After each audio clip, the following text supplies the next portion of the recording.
Assalamualaikum warahmatullahi wabarakatuh.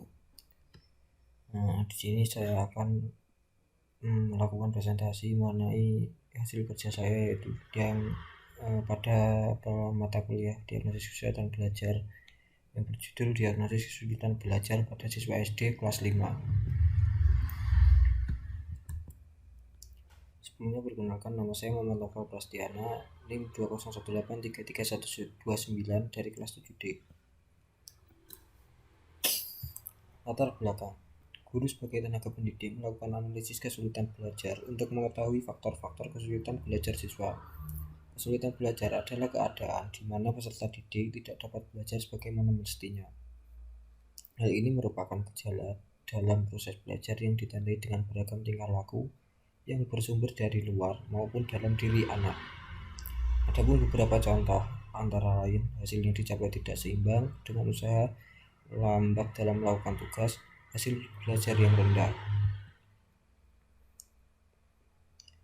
Rumusan masalah: kesulitan belajar apa saja yang dialami siswa SD kelas 5?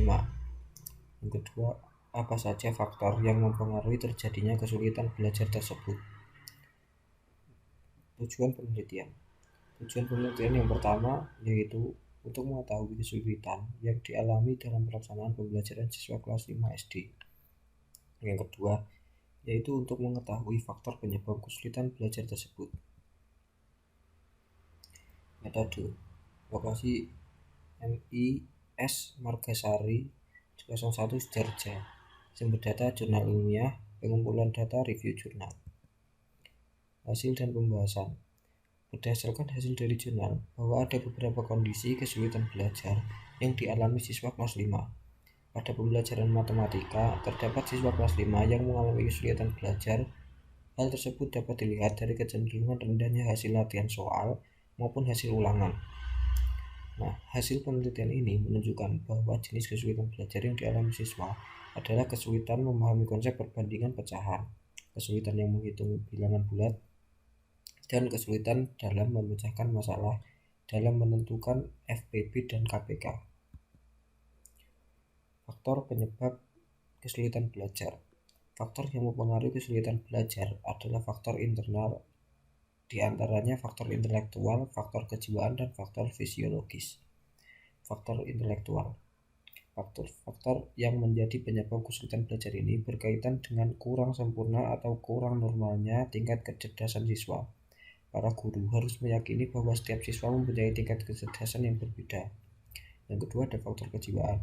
Faktor yang menjadi penyebab kesulitan belajar ini berkaitan dengan kurang mendukungnya perasaan hati atau emosi siswa untuk belajar secara sungguh-sungguh. Yang ketiga, faktor fisiologis. Faktor fisiologis yaitu faktor yang menjadi penyebab kesulitan belajar berkaitan dengan kurang berfungsinya otak, susunan syaraf, atau bagian-bagian tubuh lain. Para guru harus menyadari bahwa hal yang paling berperan pada waktu belajar adalah kesiapan otak dan sistem syaraf dalam menerima, memproses, menyimpan, ataupun memunculkan kembali informasi yang sudah disimpan. Faktor eksternal dari pendidik yaitu meliputi metode yang digunakan guru belum bervariasi, yaitu masih menggunakan metode ceramah dan tidak melibatkan siswa ikut terlibat aktif secara fisik dalam pembelajaran, serta sarana dan prasarana yang masih belum memadai. Faktor eksternal yang kedua bersumber dari lingkungan, pergaulan, dan kebiasaan belajar. Kesimpulan yang dapat diambil dari faktor internal adalah minat belajar dari siswa. Yang kedua, faktor eksternal yaitu motivasi belajar dan lingkungan belajar. Lalu saran bagi guru, hendaknya lebih memfokuskan pembelajaran pada siswa, lebih menggunakan media maupun pembelajaran yang menarik dan menyenangkan. Yang kedua, bagi orang tua, langkah lebih baiknya memberikan support dan perhatian lebih kepada anaknya untuk memotivasi dalam belajar.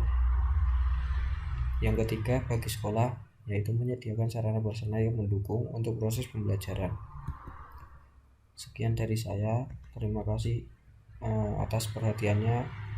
Terima kasih. Wassalamualaikum warahmatullahi wabarakatuh.